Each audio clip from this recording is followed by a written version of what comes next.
Mayong adlaw kanyang tanan mga ka-dear friends. Kininausab ang inyong ubos nga lagad nga si Papa Joe. Lain na sad nga istorya ang tagaanta og pagtagad karong adlaw para sa tuang YouTube channel ang Dear Papa Joe Stories. Sa ato mga kaigsunan diha kay ato nga nahibaw-an nga daghan kitag mga viewers pero wala pa maka-subscribe. Please do help nga motubo pa ang ato ang YouTube channel. Pinaagi sa inyo ang pag-subscribe o pag-click sa ato ang notification button para ma-notify mo sa mga bagong istorya nga atong idalit kaninyo. Sa mga nangita sa mga daan atong mga istorya, inyo sa na makaplagan sa Katabi with Ate Gems. Unya kung ginahan mo pada sa inyo ang suwat, inyong istorya, ipadala ka na sa papajoesuperb@gmail.com or i-check na lang ninyo ang video description below para makuha gyud ninyo ang kompletong address nato, email ad nato. Karong adlaw doon tayo tukiun nga istorya nga pinada sa tuang usa sa tuang YouTube subscribers nga si Matt. Daghan na kita og mga higayon nga nakadungog og mga istorya nga gikan sa pagkaubos unya niangat. Pero doon na sa mga istorya nga gikan sa ubos nga niangat ni balik pagkaubos ug kung ngano basin susama sa istorya sa kinabuhi ni Matt. Siguro makita sa nato sa social media, sa mga content creators, daghang mga issues nga napuno sa utang, nagumon sa sugal, napawaldas ang kwarta, imbis na naunta sa mayong kahimtang, nibalik na noon sa ubos. Hinapunta nga kining istorya ni Matt, makuhaan sa pagtulunan sa itong mga kaigsunan. Busa din na maglangay o ganiya na ang istorya ni Matt diri sa ang YouTube channel, Dear Papa Joe Stories. Oh, dear Papa Joe, tagapayo ng puso. Sa bawat kwento, ikaw ang sandalan ko. Sa pag-ibig, sa sakit, sa pangarap at saya, ikaw ang tinig ng bawat nag-iisa. May iniwang sugat, may bagong simula sa mga liham. Hinahanap ang pag-asa sa bawat kwento mong pinakikinggan. May aral at saya na hindi malilimutan.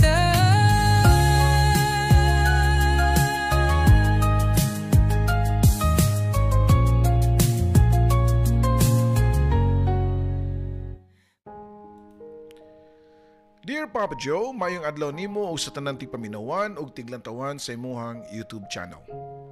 Actually, taod-taod na ko nga nagsunod nimo pero karon lang yun nahitabo nga ni-subscribe ko. Labi na nga nakunahon ko nga akong suwat ang akong ipadala para ma-prompt ko sa notification sa mga bag-ong istorya. Sa gamay nga barangay sa lungsod sa Danau ko nagpuyo. Uban sa akong mga ginikanan ug upat ka mga igsuon sa una sad. So sa kapayag nga gipatindog lang sa mga kahoy nga hinatag lang sa mga silingan.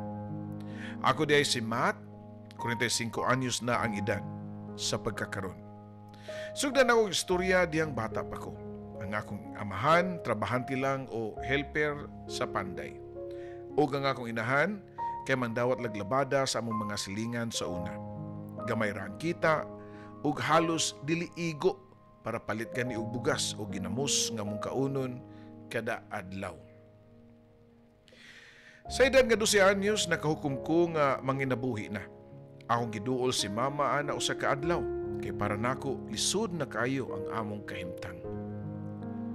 Ma, mamaligya akong balot sa merkado ha, aron makatabang ko sa gasto. Ingon ako niya samtang nagpahid sa singot sa naong. Gipaningkimutan ba gyud ni mama nga pugngan ko pero kabalo siya nga ang determinado na kaayo nga batasan na ana sa akong pagkatao. Kay mag-unsa man lang ug wa na gyud pag-asenso ang tao. Pagkagabi gidala ko sa kong tiyo sa lungsod ug gitudluan unsaon pagdala og basket nga puno sa balot og penoy. Ang unang gabi lisod kayo Papa Joe. Init ug kahayag sa lamparilya sa karsada, daghang tricycle nga mulabay ug muhadyong pa sa akong mga dunggan, hasta pa mga syagit ug pagkatawa sa ubang bata nga nagduwa akong madungog samtang ako nasa kilid nagtrabaho na maligyag balot. Pero wag gyud ko maagni nila og duwa, kay nga kung tuyo atong panahon na mao nga makatabang sa ako ang pamilya. Balot! Balot! Siyagit ko pa. Sa tingog nga halata nga bag-o pa sa negosyo. Ang pipila mo palit. Ang uban musibat lang nga way tanaw-tanaw. Pero sa unang nga gabiin nako, nakabaligya jud ko og 40 ka piraso nga balot. Nakadawat ko gamay ginansya noon og murag dako na kayton nako sa akong pagtan-aw nitong panahon na. Sa dalan pauli naglakaw ko nga puno sa kalipay. Mahugid ni. Di ko magpabiling pobre. Sulti ko pa sa kong kaugalingon samtang nagtanaw sa mga bituon sa langit. Sa paglabay sa mga tuig, nahimo na akong ilado o pamilyar na nga naong sa merkado o sa mga kilid-kilid dito sa mong lungsod. Ang mga driver o tindera nakailan na nako kayo o manawag pa gani nako nga, Mat, duha ka balot bi, yabot yung suka ha, naisili. Mao na ilang isulti nako, Papa Joe. Sa edad nga 20 anyos, nakatigom na ko ato og 15,000, Papa Joe. 15,000. Dako na kinakantidad para sa kabatanon nga vendor. Usa ka gabi, nakadungog ko sa mga driver nga nag-istorya bahin sa 5-6. O kanabang hulog-hulog ba nga pautang kanang tubuan. Misud sa kong unahuna nga basin kini ang tubag sa akong mga damgo. Nagsugod ko sa pagpautang sa mga tindira sa nako nga mga suki. 500 to 1,000 pesos lang kada tao. Nga bayran nila matag simana nga naay gamayng interest. Dili gyud siya totally nga 5-6. Sa akong pagkamaayo ug pagsalig sa mga tao nga pareho nako gikan pud sa ubos, dali ra kay nako nakuha ang kadaghanon sa customer nga manghuwam nako og kwarta. Ang akong kwarta nagtubo. Sa wa madugay nakaabot gyud kini og 100,000. Mao na ang akong kapital. Basta magkugi lang gyud kay magbunga gyud ang kuwang sa pahuway og tuog. Usa ka adlaw niya na sa merkado, nakailan nako ang usa ka babae nga tawagon na nato sa pangan nga Joanna, Papa Joe. Anak sa tagiya sa kantindahan sa hardware. Nindot, puti, nice mo dala og attire. I mean, maayo man namit ba? O klaro nga gikan sa arang-arangan nga pamilya. O naming nagkita ug nagkaila tungod sa suki nga tindera nga kaila sa Sadnamundua. Bali, common friends. Paglabay sa panahon, Papa Joe, nagsugod na miyog kuyog-kuyog ni Joanna. Apan pa kay balo siyang pamilya ni Joanna nga ako, usa ka mamligyaay lang og balot ug nagpautang sa mga pobre, dako gyud ang ilahang pagsupak. Meaning, wa ko nila mauyoni. Murag dili ko bagay sa ilahang anak, Papa Joe. Sa mga tubangan, giingnan si Joanna siyang papa nga, Joanna, anak, wa ko'y labot sa imong pagbati. Pero tanawag na siya. Wa man kay kaugmaon na ng lakiha, uy. Wa biya ka na mo padaka ha para maglisod ka noon in pohon. Unsa lang kagwan amin ni mama nimo? Asa man taon na imo gibutang imong utok taon day, uy. Ingon sa nang inahan ni Joanna, Papa Joe. Sila gyud duha sa iyahang amahan. Pero matud palagi nga gugma di mapugngan, Papa Joe. Matud pa sa karaan nga mapugngan pa'y baha. Nungka ang hagwa sa leon ug karnero. Yes, Papa Joe. Resulta sa balot aw ganado kayo. Wa mapugngi nga muipsot gyud og nalapaan sa leon ang karnero. Hangtod nga niabot gyud ang resulta. Sa diyang nabuntis na si Joanna, napugos ang pamilya nga musugot na lang sa among kasal. Wa gani sila magdahom nga ingrandi di ay ang among kasal, Papa Joe. Wa sila kabalo nga sa akong kalma nga pamatasan og inosentihon kayo nga dagway aduna di ay tinigom nga dako-dako tungod sa ako ang negosyo. Pila ra may dagan sa panahon, Papa Joe, nagbati na si Joanna sa moang anak. Sa diyang nanganak na si Joanna, nakadesisyon ko nga kinahanglan nami nga magkaugalingon og balay. Nakapalit ko og yuta o gitukuran na mo og simpleng balay lang. Pero balay nga ligon sad Papa Joe. Usa ka adlaw, gidala na ko si Joanna sa syudad aron mo palit ug una namong sakyanan Papa Joe. Kay kinahanglan masad namo labi na nga may anak nami. Og diri gyud nako napamatud-an unsa gyud ang ubang tao Papa Joe mo base sa itsura. So sa katao. Kay syunan ka. Pagsud bitaw namo sa ka car dealership, wa gyud mi tagda sa mga sales agents Papa Joe. Tanaw siguro nila murag ubos nga di kapalit. Hinuon kay basin gatuo mo siguro nga naminaw namo nga mga gwapo-gwapa sad mi. Tinud man sad nga di mi tsuraan kay naanad na sad mi sa dinamitan nga pang probinsya gud Papa Joe. Taga probinsya gud mi. Tanaw nila kay di mi makapalit tungod sa mga sinina nga ordinaryo kayo. Ug naong pa namo nga murag kapoy tan-awon ang itsura. Kay di baya lalim nga mangnegosyo Papa Joe. Naguol gyud si Joanna pero ako siyang giingan Papa Joe nga ay lagabalaka Joe eh. Di na to sila kinahanglan nun eh. Ingana pa na sila ron pero mungangaran sila karon totoo. Ay kagol diya. Ngay sila rin na maligya og sakyanan diri oy. Sa atbang Papa Joe doon ay laing car dealer. Dila na ko ipaklaro asang lugar pero murag sister company rin ni sila diya sa Cebu.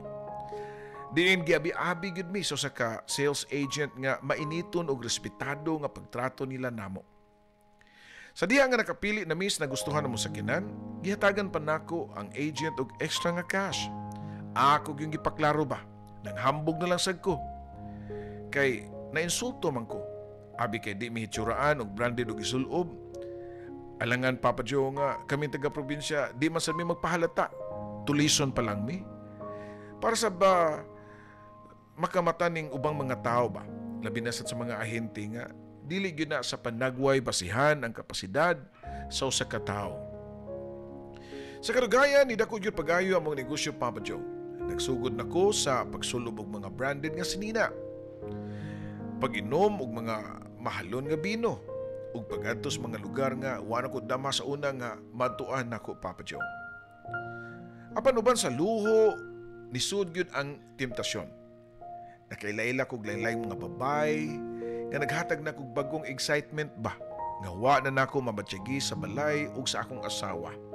Kay matud pa nila sa kanugay nga panag-uban daw sa banag asawa kay mura na lang daw og manag-igsuon.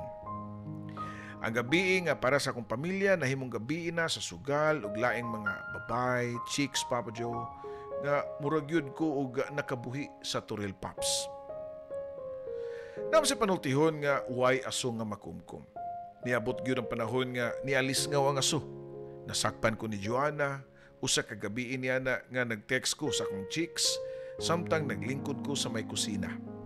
Naglalis mi maayo nga halos maguba na ang kasilyas sa kasuko kay nanghasi naman siya pag-ayo Papa Joe. Mat, di na ni mao ha. Ang imo mga anak nangita nimo. Pero wala kay panahon para nila. Naunsa naman taong ka, uy, di man kay ingana sa una. Wa naman kay kahadlok sa Ginoo, wa naman kay respitar sa tong kaminyuon ug sa tong mga anak. Nagilak pa si Joanna diri nga nisulti nako Papa Joe. Ang negosyo namo kaniadto nga maayo ang dagan karon kay nagsugod na sa kalugi tungod sa kong pagagumon sa sugal ug pamabay. Nadugangan pa sa mga utang nga wa na ko mabayri.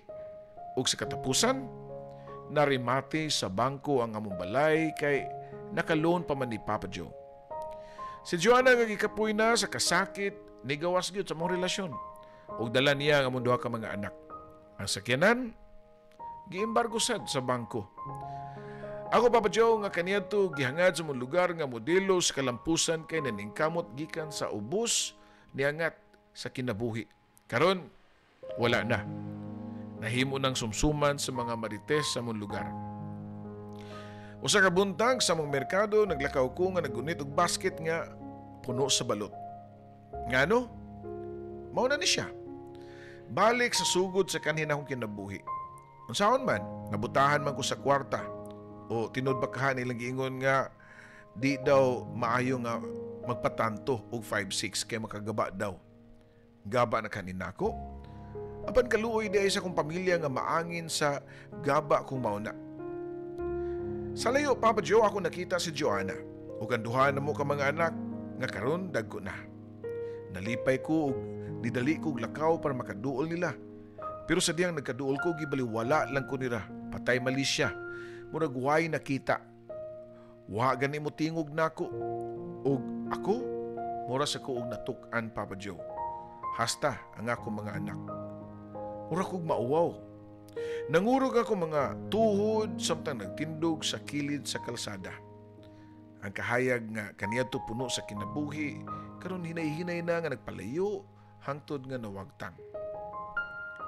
Gikan sa karsada, balik sa karsada. Mao ni ang akong isulti sa akong kagalingon samtang nagkurug ang akong mga kamot ug walay laing mahimo. Mao nga gipadayon na lang ang ako ang pagpamaligya ug balot. Kay mao ra may trabaho nga akong namahuan. Nasayran ako, Papa Joe, nga gibaliwala na o gibawala na si Joanna siya mga ginikanan nga makibalik nako. Human siya ni Bia o nibalik og puyo siya mga ginikanan. Matod pa sa mga istorya nga sa mga kaila nako nga kailasad nila nga nalipay na unta kuno mga ginikanan ni Joanna sa naabot namo nga kahayahay sa una. Kaya napamatud-an daw nila nga sayop nga mo judge og tao. Pero at the same time, sakto di ay sila ug sayop lang ang hinungdan. Sayang ang mga kwarta ug kabtangan nga kanhinaan nako. Sayang ang mga tawo nga nahilambigit nako nga karon wala na. Usahay ka nang manuroy kog balot, Papa Joe, maagian nako ang among kanhi balay. Mutuog yun ang akong mga luha. Kay ma-imagine nako nga naami sa sulod sa akong asawa ug mga anak. Pero unsaon man nako pagbalik sa panahon nga lisod naman. Labi na og wan asa ko'y kwarta. Ambot, hangtod kanus ako makasugakod aning akong kinabuhi karon, Papa Joe, nga puno sa pagmahay. Matag adlaw, nag-ampo ko, nga tagaan lang ko, ug laing higayon sa kahitasan nga makalingkawas sa akong kahimtang ug matulid nako pagbalik ang akong kinabuhi. Di gyud maayo nga mabuta sa kwarta, Papa Joe.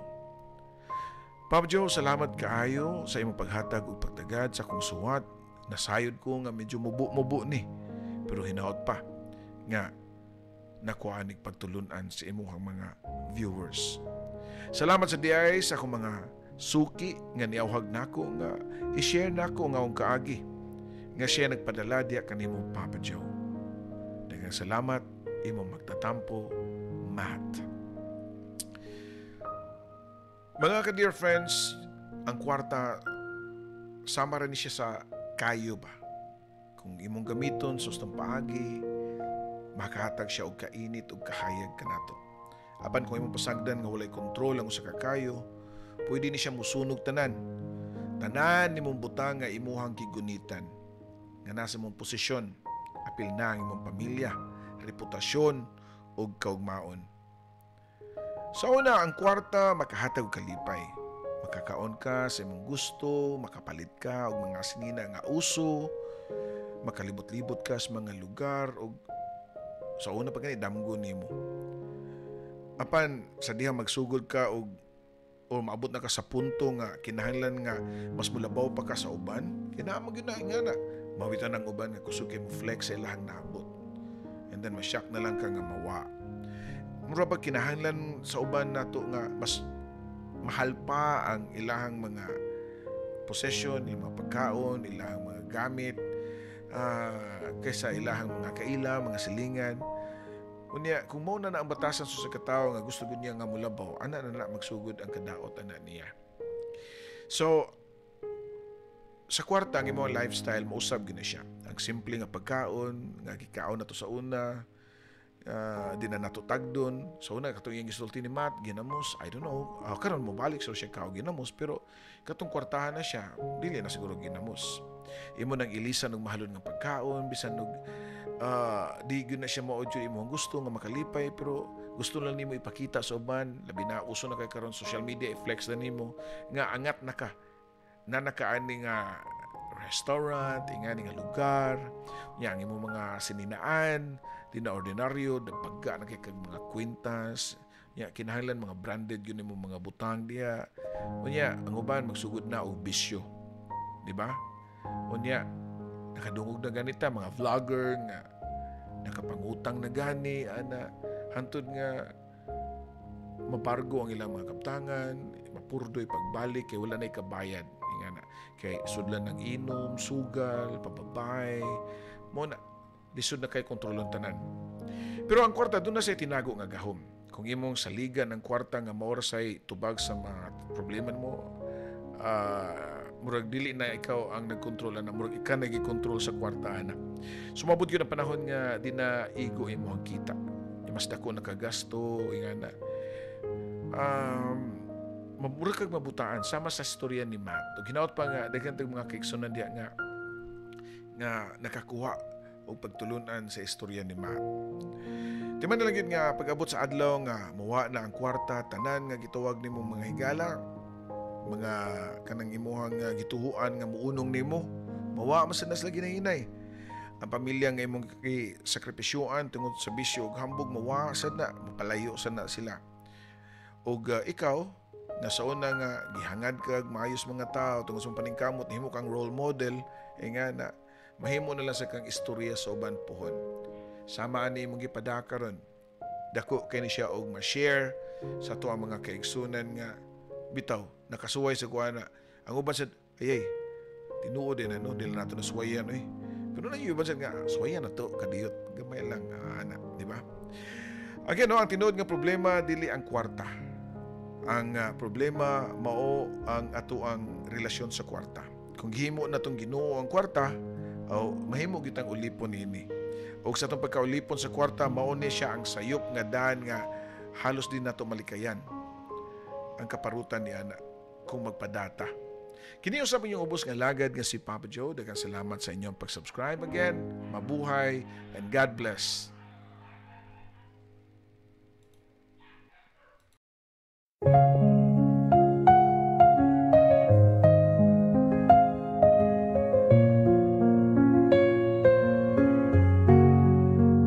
Sa bawat liham na aking sinulat, puno ng lungkot, saya at pangarap.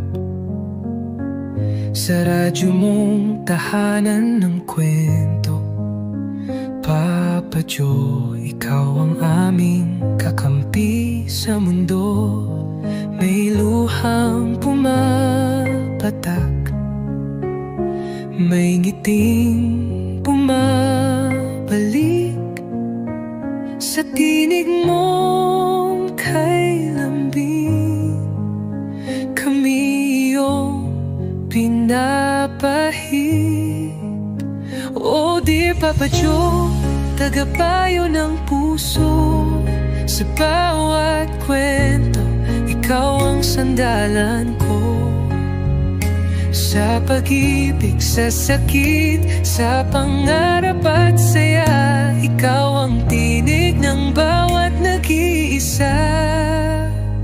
May iniwang sugat, may bagong simula sa mga liham.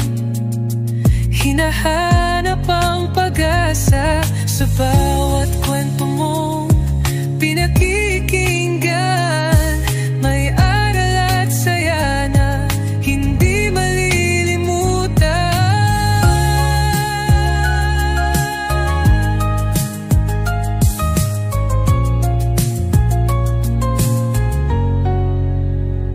May iniwang sugat, may bagong simula sa mga liham. Hinahanap ang pag-asa sa bawat kwento mong pinakikinggan. May aral at saya na hindi malilimutan. May luhang pumapatak, may nginting bumabalik sa tinig mong kay lambing. Kami iyong pinapahid.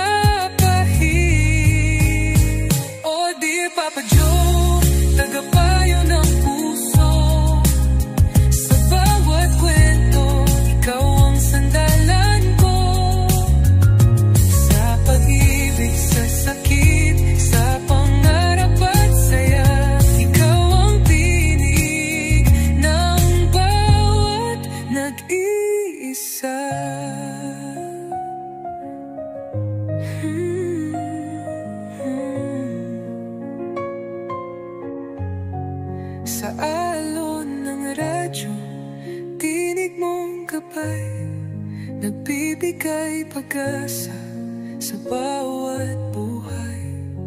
Kahit saan man kami dalhin ng mundo, ikaw ang kaibigang laging nandyan, Papa Joe. Oh dear Papa Joe, aming kaibigan, salamat sa kwento mong walang katapusan.